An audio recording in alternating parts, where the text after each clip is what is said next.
Hello and welcome, Exiles, to my bingo board of predictions for Curse of the Allflame. I, of course, used my expert level art skills to illustrate each possible nerf or buff or removal or go core prediction. And we're going to go ahead and start with the square number one, going this direction through each of the rows. Now, to start off with, I think there is a potential to have a strength stack nerf. Last league, GGG proved they are willing to take a shot at the attribute stackers when they nerfed energy shield from int scaling. This, I think, was a very important nerf. Int scaling was the premier for getting both damage and defense, but primarily its strength was the defensive end with the ES scaling. Now, I think there's kind of a reverse of this with strength stacking that might need or might happen, which is I think they might take damage from strength. I think strength didn't have quite as good of defense as int, but it excelled at getting damage via Iron Will. So I think potentially if they nerf strength, they might take a hit at Iron Will. And the picture here is depicting a man who's benching 135, remembering the good old days of 328 when he benched 405, hence the strength stack nerf of 329. We'll see if that's true or not, but that's what I'm guessing. Number two, we have a Sync, which appears to be holding a Chaos Orb. Yep, that's exactly one-to-one a replica of a Chaos Orb. Hence, maybe they will add a Chaos Orb Sync back to the game. They took out the map crafting options, and we felt that pretty instantly with the Chaos Orbs being able to bloom to multiple hundred per divine, more than we'd really ever seen before at the end of the league and in standard. I think they're around like 600 Chaos per divine or something crazy like that. So maybe we'll get more of a Chaos Orb sync back. Maybe we won't. Ultimately, the PoE economy is pretty self-correcting, so it's not the end of the world to not have one. But maybe that's something they'll consider re-adding back with this patch. Next up, number three, this is just gameplay we can expect in the next league. Don't be surprised when we are on boats, we have fishing rods, and the stats that say chance to catch exotic fish, they actually mean something, okay? Reef Bane is going to be an S tier item. Don't be surprised when it's 300 divines. I am not coping. There will be real fishing boat gameplay. There's no way GGG did another trailer with a boat that has a fish in it, and we don't get to do something boat or fish related. Surely. Anyways, prediction number four is this is a guy self-casting Incinerate. This is just symbolizing some self-cast buffs. There's a lot of self-cast spells that have just kind of been at the bottom of the barrel. We'll say it that way, and maybe we'll see a league where the main focus they have when they buff a archetype is self-cast. That's one of the archetypes I would like to see get some love. We'll see if that's going to be the case. Number five, we have Energy Blade here. You'll notice he's holding a lightsaber. And after the patch, you'll notice the lightsaber is smaller. That's just because I think there's going to be potentially an Energy Blade nerf. Energy Blade is really strong. You'll know I have updated my Energy Blade guide for the past, I don't know, 5 to 8 leagues. I don't know how many times I've updated the Energy Blade guide at this point, but it's really strong, continues to be strong. I keep thinking it's going to get nerfed. We'll see if it actually gets nerfed. That's just one of my predictions. Number six, the lowest play rate Ascendancies were Sabo and Warden last league, and they really could use some love. And maybe GGG will shine their light on these Ascendancies and give them some restorative, regenerative power and make them strong again. Number seven, this is just me guessing that there's going to be an Energy Shield buff. As long as I've played this game from, I don't know, all the way since Breach League is when I started playing Path of Exile, every single league, without failure, they've somehow buffed Energy Shield, and Energy Shield has been stronger than it was the last league. The only time this wasn't true, I would argue, is last patch when they actually took a heavy hit towards int and the ES scaling. That's the one time I've seen ES truly get nerfed where I felt like it ended up net weaker than it was the last league. So we'll see what happens, but I'm just going with the old reliable, somehow, some way Energy Shield's going to get a buff. I don't know how, but I just like to put this on all of my bingo boards because it seems to happen every time. That being said, last league they did nerf it respectively with the int nerf, and kudos to them for doing so. In 328, we had this gem called Minion Pact. And you'll notice in 329, it doesn't exist. I think this is going to get straight up removed. They could nerf it, but realistically, I think this is one of those cases where they realize, hey, this is just a problematic stat to have in the game. It's problematic whenever it exists where you have a skill that gets a bunch of base damage based on being able to yoink a minion's life pool. And I think they'll just remove it. They'll literally take it, they'll change its entire name and change it to a different thing. It's not going to exist in 329 is what I think will happen. Next up, number 9, we have a life stacking nerf. Specifically, you'll notice I wrote out 3% per 100 because one of the critical key pieces at the center of life stacking and its power is the Wrathpith shield. I've been glazing this shield for as long as I can remember. I still don't know how it exists in its current form. But maybe I could see a world where if they chose to nerf it, they take it from 5% to 3%. And that way you could technically still volatile it to 4, but it's a sizable nerf to that overall power. We'll see if this ends up happening. I think life stacking in general might get hit, but who knows? We will see. Next up, you'll notice we have a rooster, we have the morning, you are awakening, and we have an exceptional gem. This is to represent cast on crit getting its exceptional gem back.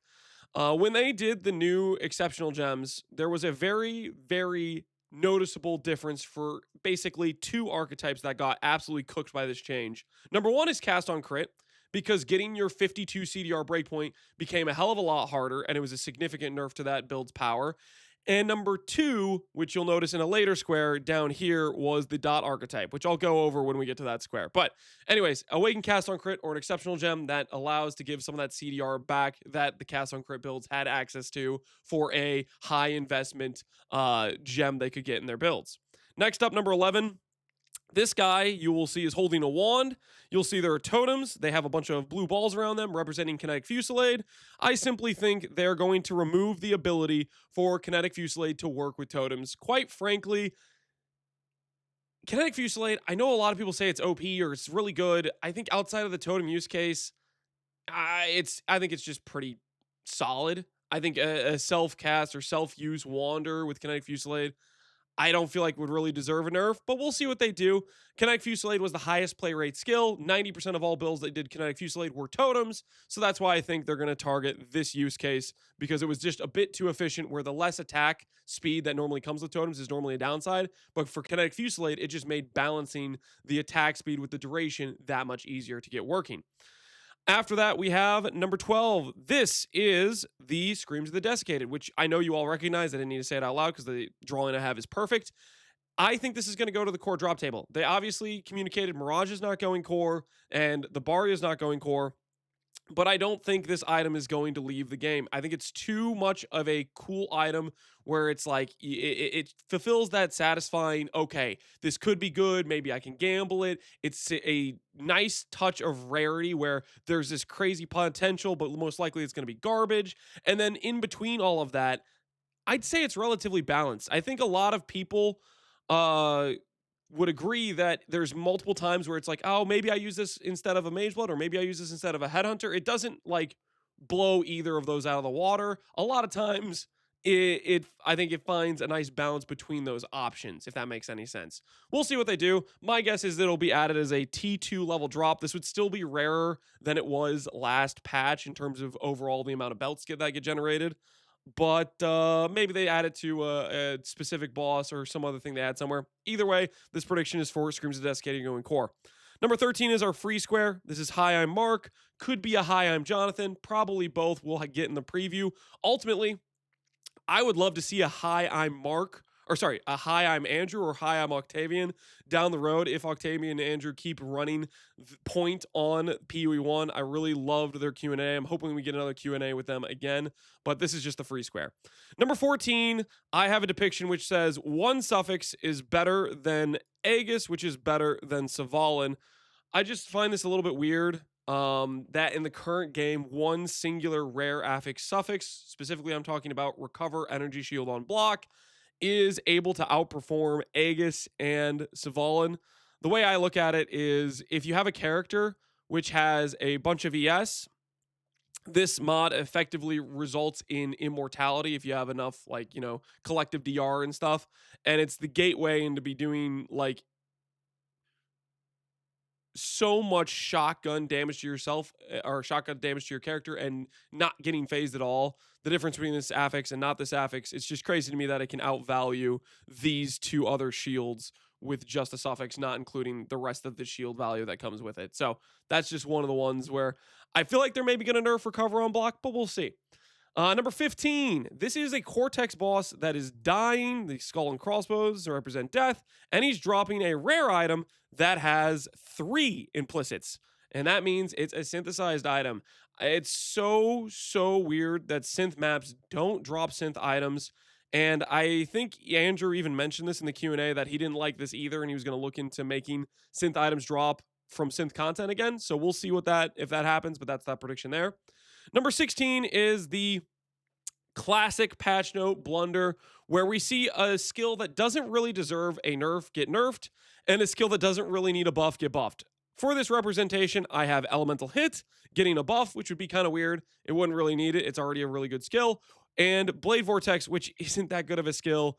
And quite frankly, maybe there's like a mix-up that happens where they don't realize that Minion Pact was the only reason people were playing Blade Vortex. It's a really mid skill, and then they nerf it even though it doesn't need a nerf.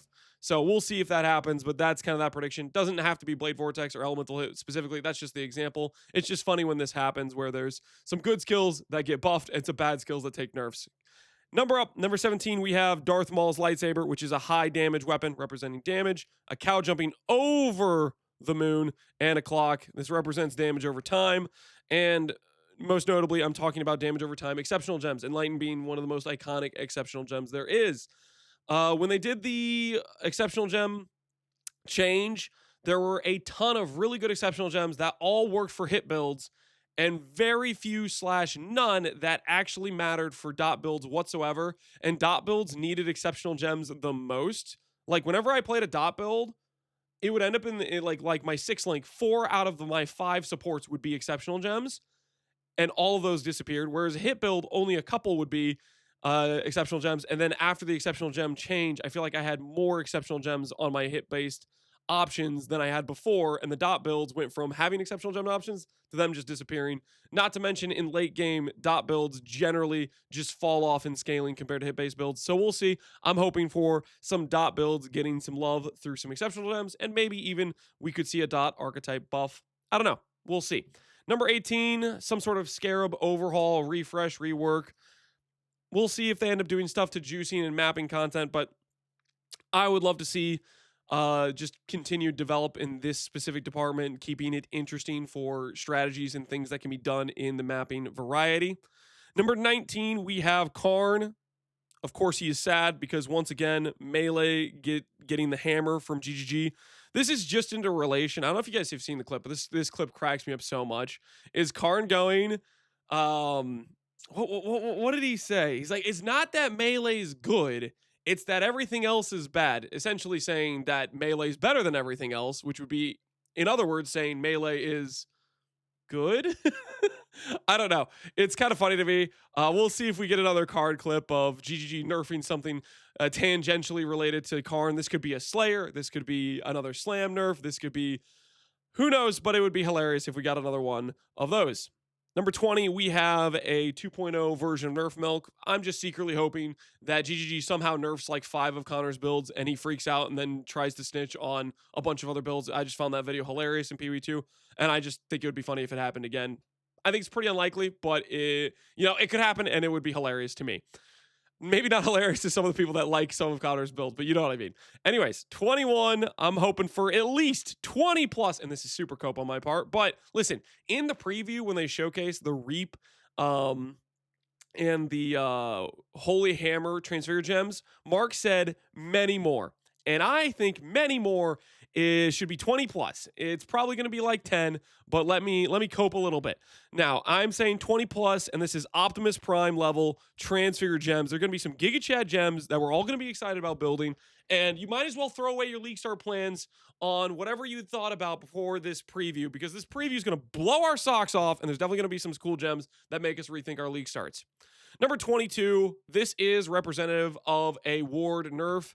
Last league, they introduced, I think this was probably an oversight, a way to essentially have the power of Olroths without using Olroths via the notable with Heroic Tragedy that allows you to essentially generate enough flash charges on your ward flask so that every time you get hit, it reprocs and your ward effectively never goes down. And I think they may introduce a way for this not to be the case, which would be a heavy nerf to the current state of ward, which ward was disgustingly good last league. We'll see if they nerf it or not. 23, This is a hunter shooting a bird out of the sky.